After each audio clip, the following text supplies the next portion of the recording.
My name is Sumayyah Sunmade Raji, and you're listening to the Native Nigerian podcast, a platform to document Black origin stories and create global connections between diasporic archives and practices. Our first season features a Nigerian curator, a South African architectural historian, a Brazilian artist, a British Ghanaian architect and educator, and 4 British Nigerian entrepreneurs working across fashion, digital experiences, plastic, and palm liquor. The title of this podcast, The Native Nigerian, reframes the condition of native beyond the Nigerian context by examining the ways in which oppressive and extractive systems have altered communities globally. In each episode, we explore the complexities of Black identities across the globe and deconstruct the concept of belonging in intimate conversations addressing themes of colonial legacies, care, kinship, and migration. Through conversations with our guests, we create a new space for discovery and unpack stories about the mind and body, origin, process, culture, space, and environmental agency. I invite you to get comfortable being uncomfortable as we dive into these topics. The Native Nigerian is like that nosy auntie that is all up in your business, trying to get to the roots of the problem. Where is the archive? Why is so much unknown? And who holds the key to unlocking it? Stay tuned to find out. In today's episode, we're talking to Lola Pedro, trends researcher and founder of Nigeria's first premium Ògógóró brand, Pedro's Ògógóró, about all things palm spirit. Let's dive in. Why Ògógóró? What got you interested in restoring the history of this palm spirit? So the first question I should ask you is why not Ògógóró? And maybe that leads us to why. I'm Nigerian by heritage, but I was born and bred in London. I came to Nigeria about 11 years ago. And one thing I realized, a recurring theme, especially from moving into my first apartment, there trying to buy furniture, and the furniture seller guy saying, you want to buy this chair? This one is American made, it being twice the price. And then the Nigerian version being like half the price and really frowned upon as an undesirable option. And everywhere outside of Nollywood and music, basically culture, I noticed a preference for everything that was made outside of Nigeria. This was really confusing to me. As I say, being born and bred in the UK, there is naturally a premium put on all things local. Like even in the supermarket, fruit that is grown in England is going to have a much higher price than food that's been imported.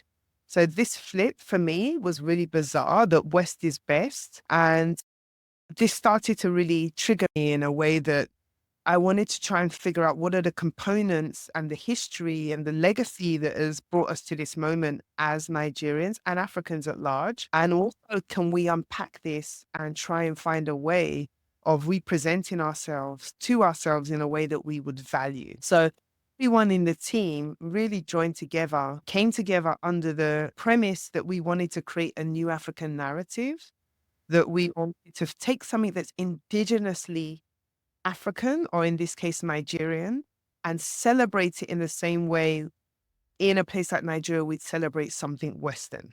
We actually thought about a lot of things, whether it was our textile, we have our traditional weaving techniques and all things. How does that compare to us putting on a design from France or Italy, for example? We thought about real estate. You go to the villages, see all kinds of amazing innovation that has come through generations of really understanding the environment and building according to that environment. And now you look around where I live in Lagos and you see these kind of Grecian pillars, all kinds of things that do not reflect our climate, really random stuff. And this was just so bizarre to me.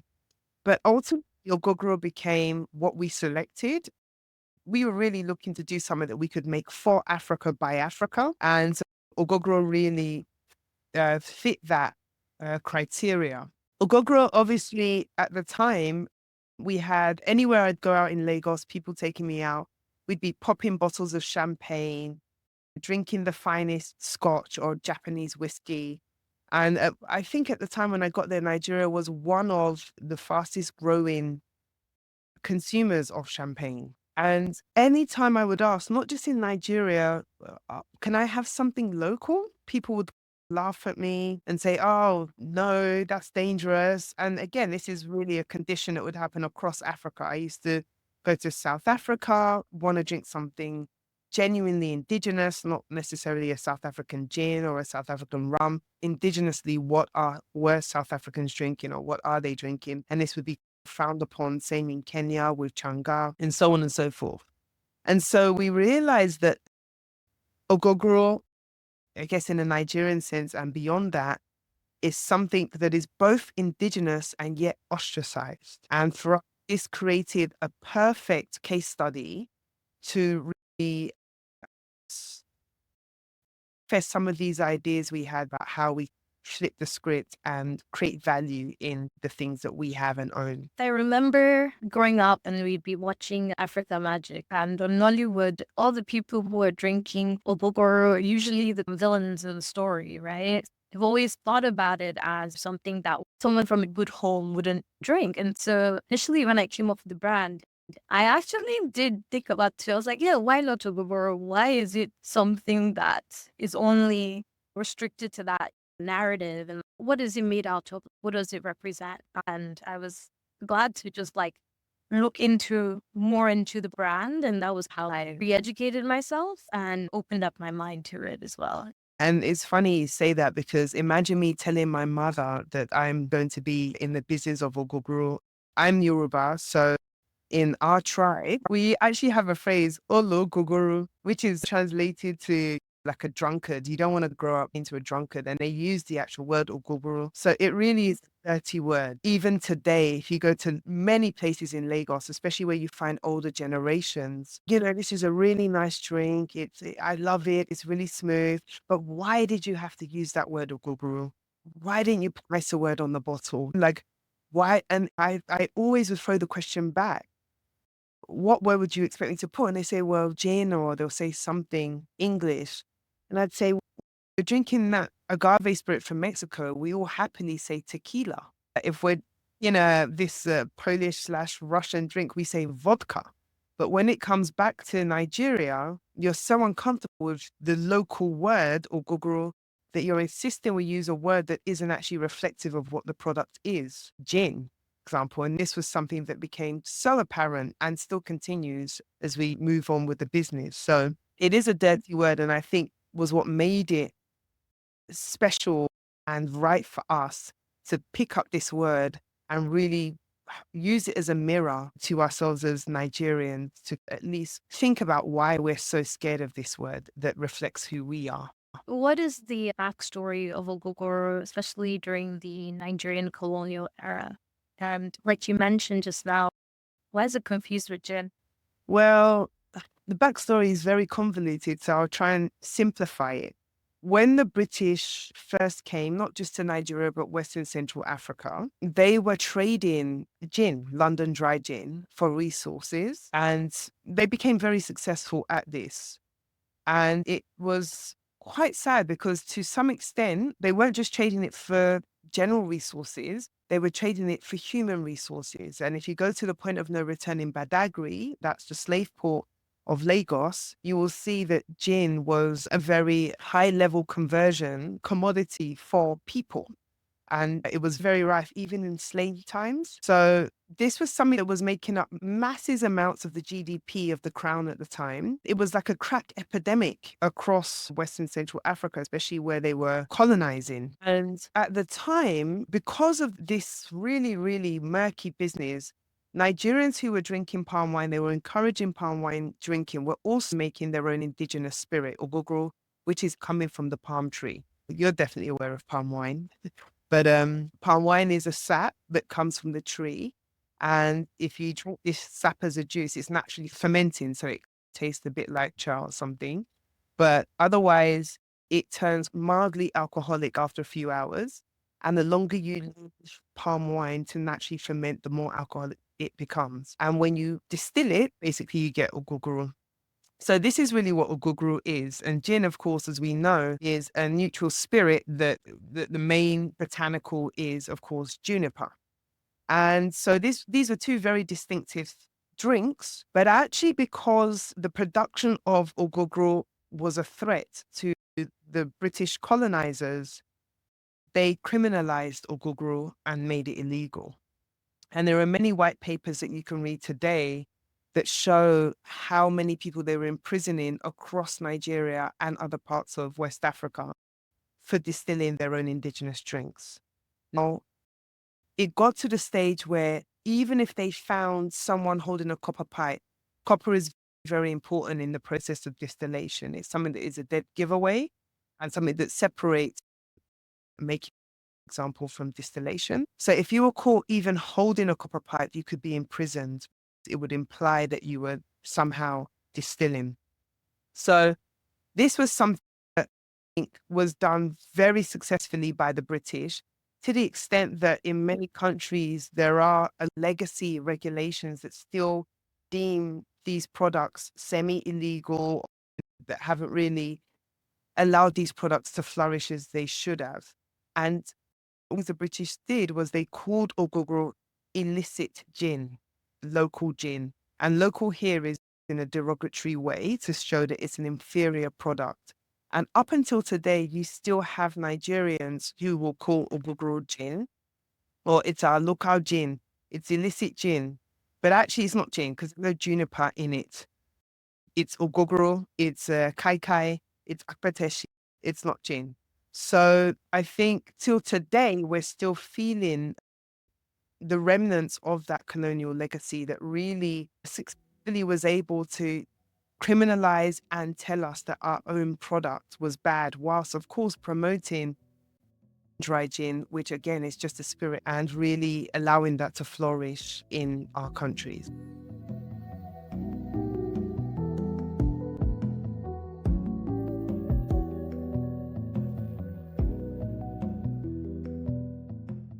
In Nollywood movies, the characters who drank Ògógóró were typically depicted as people involved in criminal activity, with no job prospects or life goals.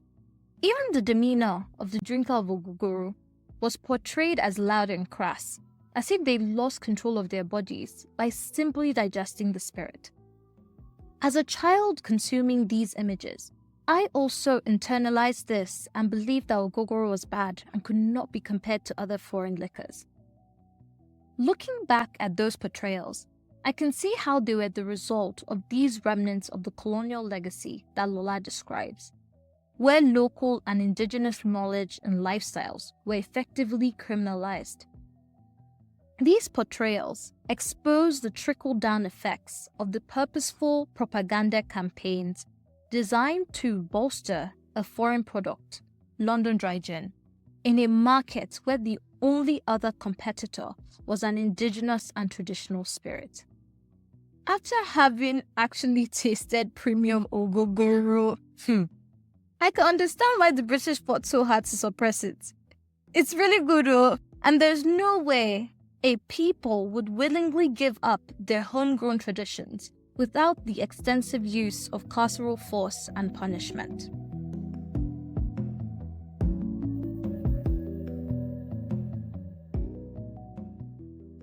I can definitely attest to that because I always thought that Ògógóró was local gin. And it wasn't until I saw the Pedro's bottle and I said, this is not local gin. I tasted it and I was like, okay, it doesn't taste like gin either. And I don't even know where I got that from. I think I probably just heard it so much that I just absorbed it. As you were talking now, you mentioned kai kai, you mentioned sapele water. What are the different names for Ògógóró and who calls it what and why? Due to Niger form and African form, our archiving is largely oral, and there's a lot of beautiful context and nuance in the way we speak. And what's so amazing is in this journey of Pedro's, every tribe and sub-tribe we've been to that is concerned with Ògógóró always has a fantastic, beautiful story around their own name of it and why. We ended up choosing the word Ògógóró. There are many names for palm spirit that are indigenous and local, because this was the one term that no matter where you are in Nigeria, you get what it is. And if you're not sure whether it's a palm spirit or not, or whether you're from the East or Yoruba land or South, you know that it's some kind of hot spirit that is local and probably like fire water. So we chose the word Ògógóró to use for that reason. But if you go to the places where it's more prevalent, say in the South, they use terms like kai, they use words like sapele water. Sapele itself is a place that is renowned for Ògógóró production. They were particularly stubborn in the colonial period. And when you look at these charts of how many people were imprisoned for distilling, they always have the highest numbers. What is lovely about these guys from the Delta region is that they are riverine people, and they spent so much time specializing their techniques of Ògógóró production that now Sapele could be loosely translated as the cognac region or cognac. What cognac is to brandy. It's if someone gives you Sapele water, this is really the upper echelons of Ògógóró coming from that particular appellation. You have much more humorous names. If I open a bar in Lagos, I'll probably call it one of these names, but one of my favorite is Push Me, I Push You. Again, very descriptive.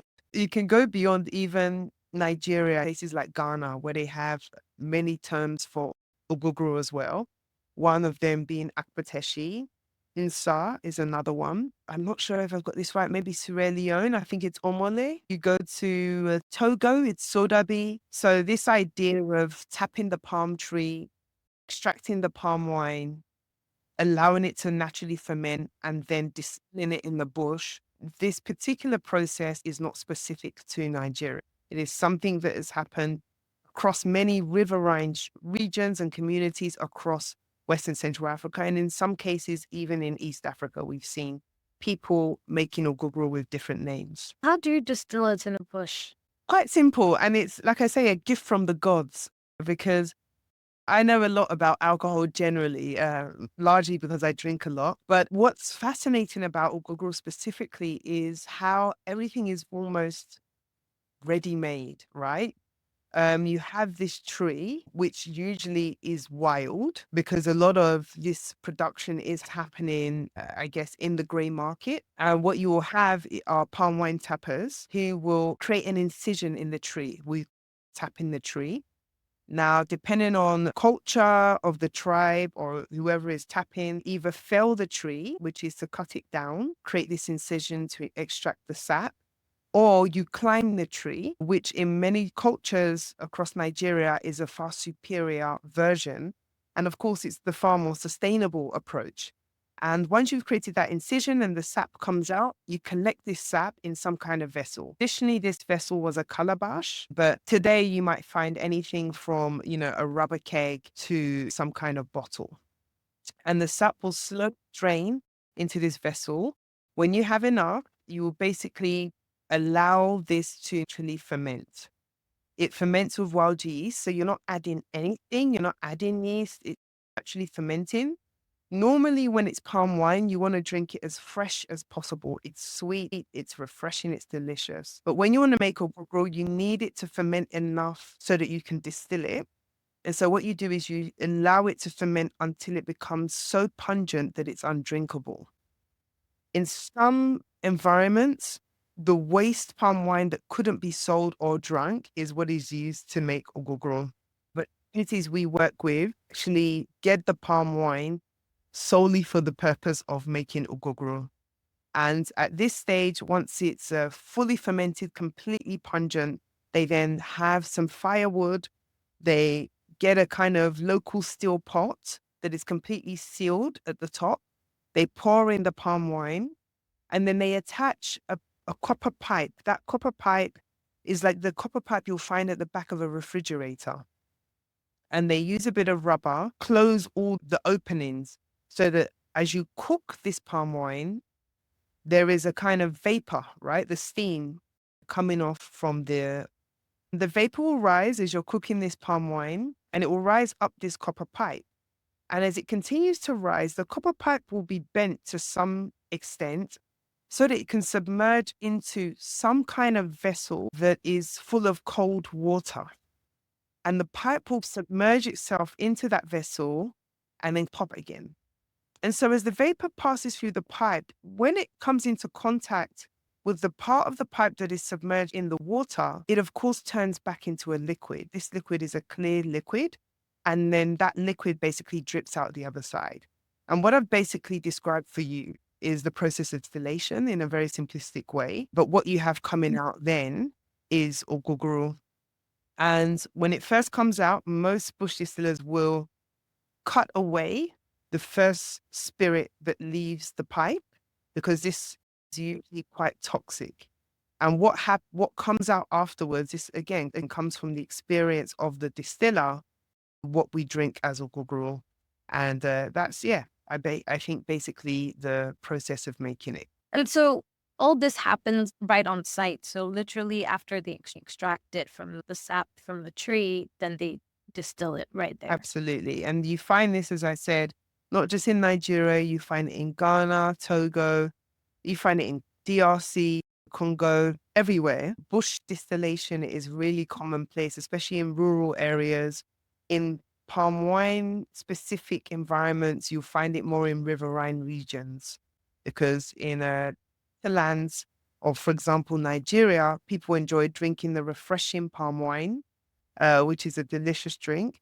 But where you find the riverine communities, you tend to find fishermen who are quite cold and need a hot drink. So rather than drinking the palm wine, they prefer to cook it and heat themselves up as they go into the waters to fish. What about palm wine? I know that you mentioned that Ògógóró became legal and the British colonial rulers, they banned it, right? But I'm curious about why they didn't apply that rule to palm wine, because palm wine doesn't have that negative connotation. Absolutely. Palm wine is far less alcoholic, far less addictive. So the introduction of gin to Nigeria could be likened to the crack epidemic in the US. What was very sad is that palm wine was encouraged to be consumed because it, in terms of what the British was trying to trade, which is gin, for resources,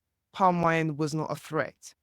Gin, of course, is a spirit, right? I guess from a British perspective, it could be from about 0.5% upwards. And you look at palm wine, you're not really reaching even close to 10%. So what you have is a drink that can be enjoyed by families, recreationally, something that is also very spiritual and used in our prayers, but not something that would necessarily get people hooked in the same way Ògógóró gin would. And there's a lot of numbers ranging from 5 adults to up to 20 adults that the British eventually were trading a double shot of gin for. Now, to go back into palm wine a little bit more, palm wine has many constraints that are intrinsic to what it is as a product, right? Palm wine is naturally so it's completely unstable. We first actually wanted to figure out how we could bottle palm wine in the most natural, sustainable way. But that journey, we realized that in order to properly stabilize palm wine, we'd have to add something, whether we pasteurize it or we add some chemicals. We'd have to do something if we wanted to bottle palm wine. And that wasn't really meeting the criteria that we set ourselves in terms of what we wanted to create. So the only way to really stabilize palm wine is to cook it, distill it.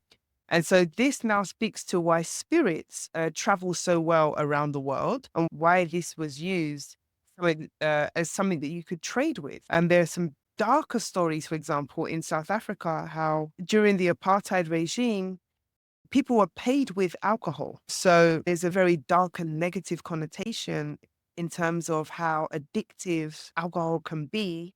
And that, I think, goes hand in hand with more so with spirits than it does with a light beer or a very light wine like palm wine.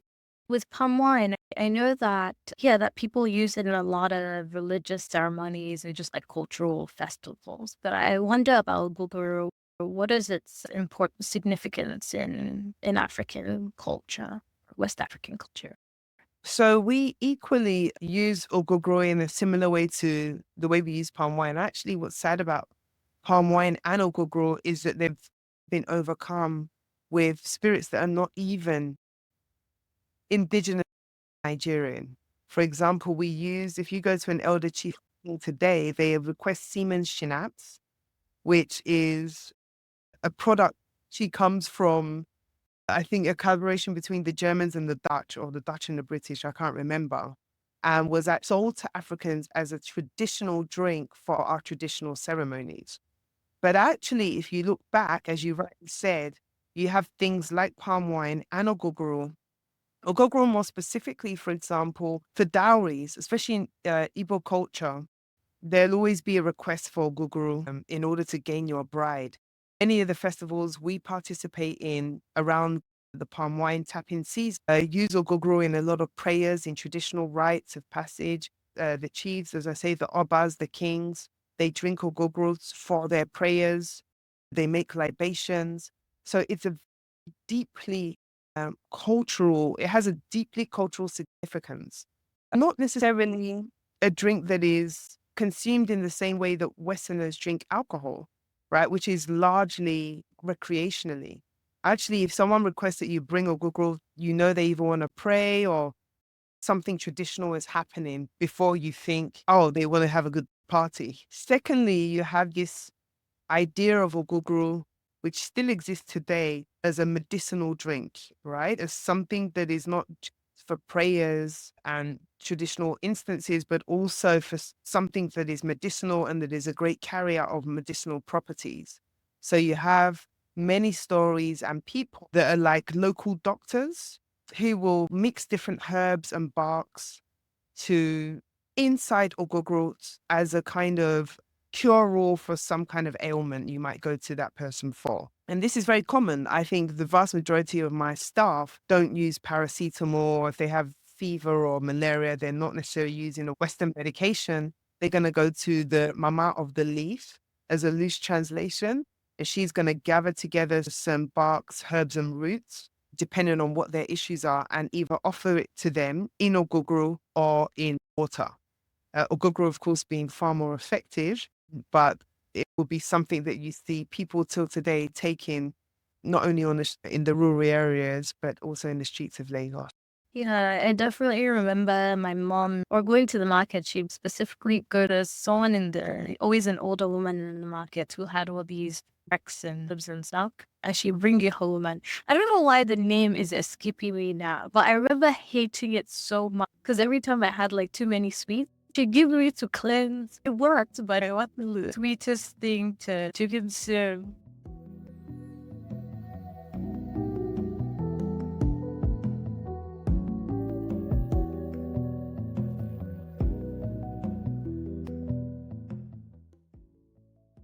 Okay, let's dig into that. The phrase I was trying to remember here was actually agbo jedi jedi.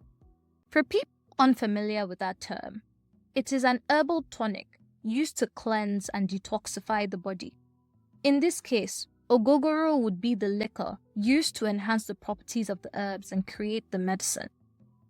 So typically, at the market, there would be a stall run by a traditional healer where you can buy different medicinal herbs. My mom would periodically go there to buy the ingredients for agbo jedi jedi, which she then brewed at home. She would always keep a bottle in the fridge. As a child, I had a huge sweet tooth, and so you can imagine my mom trying to get me to take a small shot of agbo jedi jedi after a day of merriment. To be honest, it smelled and tasted pretty bad, so I was not an enthusiastic drinker. Thankfully, my dad always came to my rescue because he also hated the taste. A lot of these indigenous healing recipes are frowned upon because of Western medicine.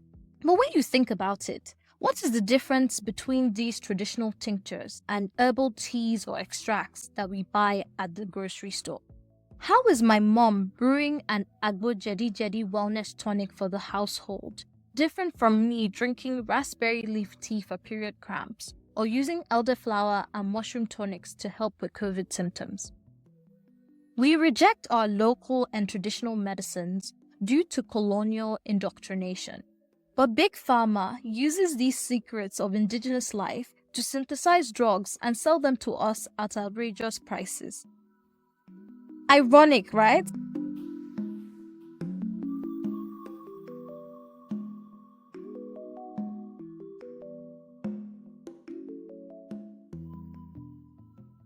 I'm thinking about the images of the tapping process that I've seen growing up. So I know that typically it's a man.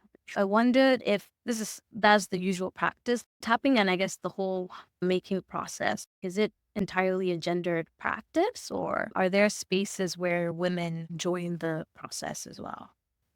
Yeah, that is a great question because most people will tell you it is a man's job and a man's sector and a man's profession. Actually, again, in Yoruba, we have a saying. It's likened to if pigs will fly, if you say if pigs will fly, or if I see a blue moon, and it's if you see a woman tapping a tree. So it is definitely something that is considered a man's job, right from the palm wine tapping all the way to the cooking of the Ògógóró. However, on our journey over the last 6 years or so, we have been following the river, discovering Ògógóró in so many different contexts across so many different countries.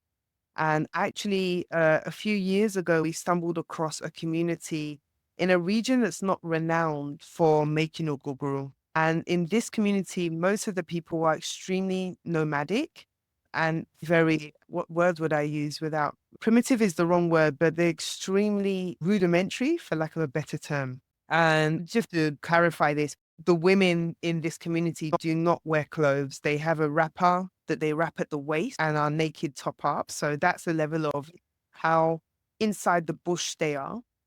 And this community across was a community of distillers. These women are the only gender allowed to cook the palm wine. And up until today, because I don't speak that dialect so well, we don't really understand the ins and outs of why. But it is something that is very specific to this particular region. And actually, what we found since we started working with them is that their Ògógóró, sorry to say, is far superior. So traditionally, it is known as a man's role, but actually, you will find pockets of people who, for very specific sub-tribal reasons, will only allow women. And the whole technique is different. Even though they're still distilling, these women will cook for the community. They will cook like the way you'd have a morning shot of espresso. They basically make this tiny batch for everyone in their broader family or community to take in the morning and go about their day's work. And this community, I'm happy to say, are the people that basically supply Pedro's till today. Their product is far superior than any we've really mad. And something that's really nice about working with them is, again, I have a very British accent and I'm not so familiar with the ins and outs of traditional Nigeria. And my first foray into this would be me speaking to this guy who's 10 generations Ògógóró distiller, trying to ask him why he's doing something a certain way, and him looking at me and saying, how dare you? And you have the God to ask me how. So it was actually difficult for me as a woman to really understand the kind of granularity of the production process. I was really interested in the details and the whys, and that was very, very difficult. When we started working with these women, teaming their knowledge and their local technologies with the learned expertise that we brought in from the outside really allowed us to propel the business in a way that we were making something that the country had never seen before. And I think that's something we're really, really proud of. And I have to say that it's largely because of these women that we're working with. I'm curious about that research process, how it was like for you visiting those different communities, because in my experience, it was quite hard to ask, why do you do it that way? Why do the men do it and not the women do it? And why are you saying that I guess the product that are made from your hands are better than these other ones? I never quite got answers, and I'm curious like how you were able to establish that relationship with them. Like, did you have a guide, or was it just like over time continuously engaging with them that was able to result in this beautiful thing? Yeah, well, just to give a little bit away, professionally, I came to Nigeria as a trend researcher. So I was doing trends forecasting and I was traveling a lot across the continent, working with all kinds of communities and trying to understand what they're doing and figuring out how that will affect or influence or impact the future, or how we can take some of the knowledge that exists in and use that in a way, or create some kind of value in the things we're doing in a different context. So this is something a little bit of, let's say, experience. But what was funny about Ògógóró is we originally went from Calabar, which is the extreme east of Nigeria, to Badagry, which is the extreme west of Nigeria, drinking our way through the riverine regions. We collected so many samples of Ògógóró and got very drunk all the time. And eventually we took these samples out for blind taste completely outside of Nigeria to get an understanding of how people would react to it. And something that some of these drink aficionados were saying is that this is a very interesting drink, but it's definitely a moonshine. People could tell that it was crudely made, and we wanted to create something for Africa by Africa that really celebrated African excellence. We didn't want a pity party. We didn't want to create something that people bought because it's African. We wanted to create something that people buy that is first and foremost excellent and happens to be African. So we went back to the drawing board and back to these communities. Now, with my very Cockney accent at the time, I've Nigerianified a bit, I guess. A lot of these people would laugh and they were like, what's her interest? This is something very local, very traditional. But actually, when we spoke to one of the experts who was consulting with us, he said, the only way to get to know this is to drink as much Ògógóró as possible. So once we first started work, we picked some of these communities that we liked. We drank a lot, we cooked a lot, we drank more, we cooked more. And then we started to commission them. We started to process these so that they could meet the standards that, I guess, global in terms of alcohol production. And after a while, especially these women, they would go from laughing and the strangeness of who are these people who are interested in our local espresso or our local medicine. They went from that to actually understanding that this is a business. You know, we're not here to dig barrel in your community or build a school. We're here to do business with you peer to peer. And this was phenomenal because you actually saw the industriousness of these communities, of the women in these communities, how immediately they were able to organize themselves and how we were able to create basically clusters of sustainable industrialization in the bush, basically. And after a while, these women they still live the way they live, but the vast majority of them are on WhatsApp now. They go to school, they've made enough money for themselves for decent healthcare, and there's really a viable way of life that they've been able to build for those doing business with us, which continues to grow as we expand on the communities that we work with. So I think that's where the seriousness came in. It didn't really need translation or language. It really just needed that kind of basic understanding of what good trade is. You know, you give us a good product, we pay you for it. This is how we want to work. We need to understand the tree, the soil. And really, I would call these communities partners in the business, because without them, we also don't have a product. Yeah, they're value-based partners. Yeah. Does climate change pose a threat to the traditional palm spirit production? I can only speak in terms of Pedro's, because the one thing is that we really work on the premium side of things. We are really here to showcase the best of who we can be and primarily speak to ourselves and sell it back ourselves. And of course, that's not necessarily just within the borders of Nigeria, but on a global scale as well. And so what that means is we only tap the tree in the right conditions, in the right period, that have gone through a certain set of conditions. And what climate change has done over time is decrease the opportunities we have to, in terms of tapping a good volume of good liquid. What am I talking about? Well, we only tap trees during Hamatan. This is the dry season, and we trees in this season only because the soil is dry, and what happens to the sap is that it's very rich and concentrated and of extremely high quality. When we first started the business, rainy season pretty much ended between September, October. Now, as a result of climate change, even last year in December, for a couple of days here and there, it was raining. And funnily enough, even this January, as we were tapping, there were periods of rain. This is supposed to be the driest season where, the dust from the Sahara Desert is taking over tropical West Africa, and we had rain. And this, of course, is as a direct result of climate change. So what that's meant is a timetable of tapping, which used to run from October till March. Now it only goes from January to March. And that's great volumes. But for us, as I said, the quality is the most important. And so that's why we've just decided that we work with nature and whatever nature gives us.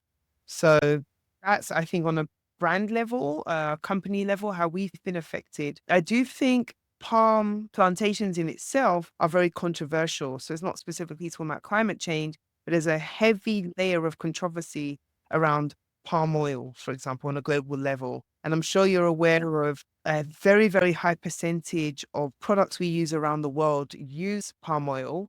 And so a lot of countries have to then produce a lot of palm trees. And in producing these palm trees, they create deforestation by wiping out the natural ecology and ecosystems that exist in rural areas. Now, fortunately, Nigeria and in turn West Africa are a little bit behind.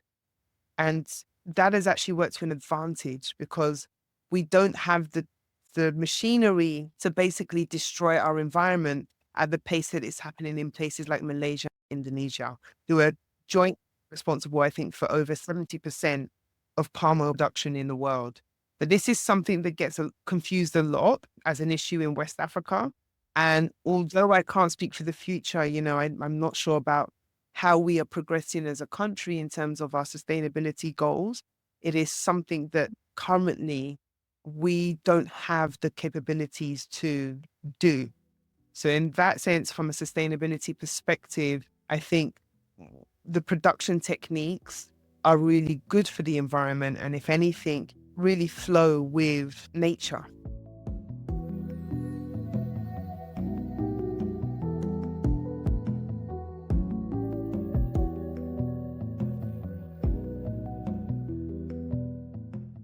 Funny story, but I can't imagine life without palm oil. Every single soup and stew that I count among my favorite foods contains palm oil, alongside 100 other products in my everyday life. Interestingly, Nigeria's history of palm oil production is long and rich, with evidence of palm cultivation dating back to the 5th century BCE. In the 1950s, palm oil production significantly helped to boost the Nigerian economy, unlike any other natural resource found in the region. In the early 1960s, Nigeria was the world's largest producer of palm oil, with a 43% share of the global market. Palm oil production boosted local trade and the economy before the discovery of crude oil in the 1970s, which had a detrimental effect on the previously thriving and prosperous sector. The decline of the palm oil industry had economic, environmental, and social implications for Nigeria's development and stability. Today, Nigeria holds less than 2% of the world's palm oil market, as the 5th largest producer globally. We are currently a net importer of palm oil, importing the finished palm oil products from Indonesia and Malaysia, who count for 85% of the total global production to meet our local demand. Nigeria's relationship to palm nut and its dwindling exports of the cash crop mirror the general lack of stewardship of other natural resources like crude oil that the country has been blessed with. How did we go from being the top producer of palm oil to one of the largest importers of the product in less than 100 years? In the same vein, we are one of the largest producers of crude oil globally, but lack the ability to refine oil in the country, and so we exported the raw material and imported the finished product. Until very recently, Aliko Dangote, a Nigerian businessman, built a refinery that is estimated to meet 100% of the Nigerian requirement of refined products. It would be hilarious if it weren't so absurd. But we all know that truth is stranger than fiction. In just a second, Lola describes the multiple connections between palm spirit production and the crude oil extraction processes.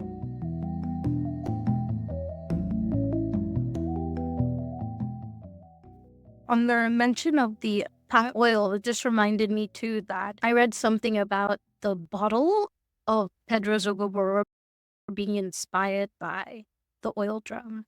Could you explain that? What's the significance of the oil drum to your process? There's so many layers to this, and we could do a whole nother podcast on this point for try and maybe just pick one direction or talk about it from a bit of a simplistic perspective. First of all, of course, Nigeria is an oil producing country, and the majority of the oil comes from the south region of Nigeria. That's primarily Delta, River, so forth. And these drums you're talking about are synonymous with oil from a Nigerian context is really a sad story because it's both a gift and a curse to the country. We are a very big oil producing nation, and yet we cannot process the oil ourselves. So we export the oil. I know a few years ago, 1 in 5 American cars were running on Nigerian oil, but then it has to be refined outside, and then we import the same oil as a processed product back into the country. So oil is very significant to Nigeria because it really is something that not personifies, but really encapsulates the potential and the kind of failed, I'm trying to sound positive here, but the failed dream of the country, of this nation that has so much to unlock, this raw resource, and yet somehow the country is suffering, one of the poorest countries in the world, and yet in terms of minerals and resources, one of the richest. So you have this black gold, which we're not benefiting from, which has caused a whole load of corruption. And it comes from an area which is also the River region. And what you have is these, remember I spoke earlier about the fishermen, and you have waters, which used to be for fishing. And they are completely black because they are full of oil spills and the fishermen can't fish. And what is disastrous about this is you have a few sets of end results. One is that you have these guys turning into pirates or kidnappers, kidnapping shell executives and so on and so forth, the quick buck. Two is you have these kind of chiefs who are getting some kind of shoddy compensation from these multinational companies who are just extracting from the country and giving a bit of money to the community to say sorry, but of course that money being stuck in the upper echelons of our hierarchical structures. And then you also have the drunkards. You go into some of these areas, especially Sapele that I spoke about, and you will see a city that was once very thriving, that was an amazing city, now full of just guys who sit around drinking Sapele water. So the drum really represents that. But when we got into the business, there was a new layer of hope for me because I realized this same drum isn't only used for oil.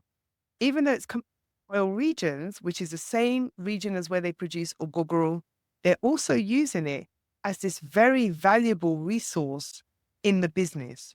So when you want to collect a lot of palm wine, right, not at the tree, but once you've collected from the tree, you chuck it all into the drum. So this drum is a whole.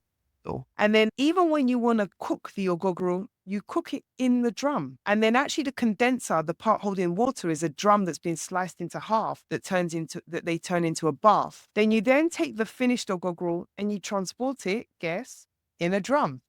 And then actually, even at the point of sale, because Ògógóró is not something that is bottled, at least until we started bottling it, you buy Ògógóró from a drum. It's even sold from a drum. So you bring your keg or you bring your water bottle, and that will denote the quantity you want to buy.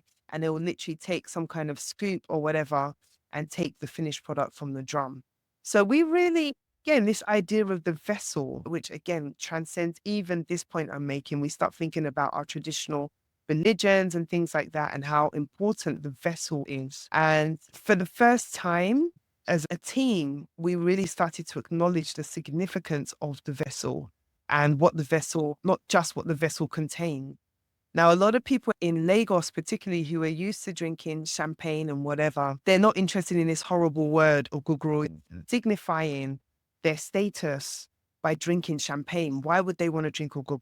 And yet this vessel, which they would say, the packaging is something that helps or the product. So the vessel is a really underrated thing that we learned to focus on a little bit. And as you say, the bottle itself, we wanted to create a premium drink. And if you look at the finest cognacs, they have a crazy moon-shaped bottles and crescent shape and all kinds of typically premium looking shapes. And we decided actually that we were going to create a premium bottle that celebrated the drum. And that's what you really have with Pedro's. Also, on the drum bottle, you also celebrate the process. Why are symbols important to Pedro's Ògógóró?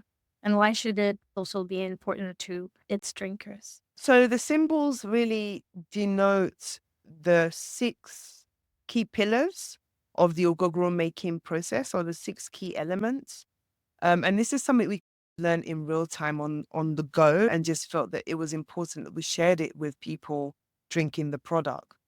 Now, before I speak about what those symbols are, one of them, which is the drum, it's also important to ask the question why we chose to use symbols. And that really comes because when we were looking at a lot of these regions and their practices and rituals, we realized that symbols were at the center of these practices. It was actually the way we communicate, not just in Nigeria, but in other parts of West Africa and beyond. And I know if you're speaking from a Ghanaian perspective, if we can talk about a drinker, but also from a Nigerian perspective, I'm Yoruba, as I say, we have adire, which is what most people know as tie-dye. But on traditional tie-dye, you will have a large amount of symbols that are denoting concepts. And this is actually really integral to the understanding of adire. Now, if you go to, for example, the Southeast, the Igbo tribe, they have something called uli. And uli is, again, a set of symbols that Igbo people were using to beautify and communicate certain contexts and certain concepts and certain representations through doing this art, symbolic art, on people's bodies, women before they get married, on pottery, on buildings, like the huts and things that they lived in very specific periods. And this is a completely different tribe. And then we even have something a bit more popular in the mainstream, insipidi, which comes from the Efik tribe. And actually, we started to realize that, again, this Anglicization of culture is that we always feel like we have to not only use the word gin for Ògógóró, but even use the Roman alphabet. And we thought, why not, again, use this product to really pay homage to the way that we have communicated indigenously as Nigerians. And this goes across multiple tribes, like I say, in Sibidi with the Efik, and how the secret society were communicating using these symbols. And so what we did was we took these 6 core elements and basically really stripped them so that we could communicate it in a way that pays homage to, again, who we are as Nigerians. And so the 6 elements are the water. As I said, I was talking about the riverine regions, the water people. The bottle itself is blue and white, kind of a nod to that as well. It's a navy kind of feel. So water is very, very important. And this is a drink of the river people. And we wanted to celebrate that in the product. The second is the tree. I haven't spoken that much about the palm tree. Usually I wax lyrical about the palm tree because this is really the starting point for us in terms of our journey and understanding the palm as something that is sacred and the tree of life. So this is one of the symbols. Another one is the drum. I've spoken extensively about the vessel, the idea of a vessel today. Another one is fire, because you have this palm wine, which you spoke about, which is really heralded and celebrated. And then you have this dirty drink, the hot drink, the spirit, which the big difference between palm wine and Ògógóró is that one is cooked. So fire really denotes that. Machete is one of the symbols. It's not a symbol of violence or protest or anything like that. It's actually really just denoting tools and how important tools are to get into what you need to. But when I first went to the bush, I came in what we would call batty riders in London, really short shorts, and going on a pleasurable day out with my mates to the countryside. What I found was bush, all kinds of creatures and animals ripping into my legs. I came out beaten up. So after that trip, I realized that I really needed to get the right tools to do the job correctly. And it's something that we put there really to speak to ourselves as Nigerians, that without education, this is a kind of intangible tool, but it's a tool nevertheless. Without the know-how, the actual tools to do what you're doing, you can't achieve that level of excellence. And last but not least is the people. So, of course, I spoke about the women, the palm wine tappers, someone like yourself that's having us on a podcast today. The community is really what is at the center, the heart and center of this project. So those really, I hope I called them all: the machete, the fire, the drum, the water, the tree, and the people.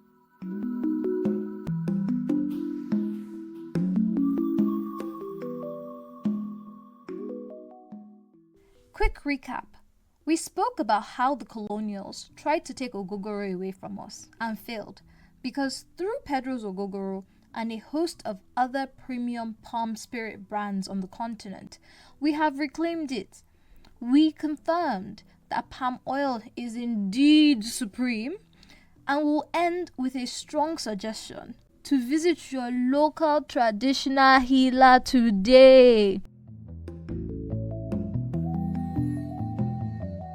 Thank you for listening to today's episode. If you enjoyed it, please like, subscribe, and leave us a comment on Instagram or via email. Everything is linked down below.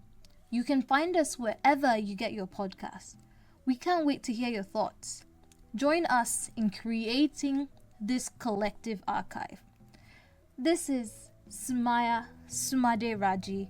I'll catch you in the next episode of the Native Nigerian Podcast.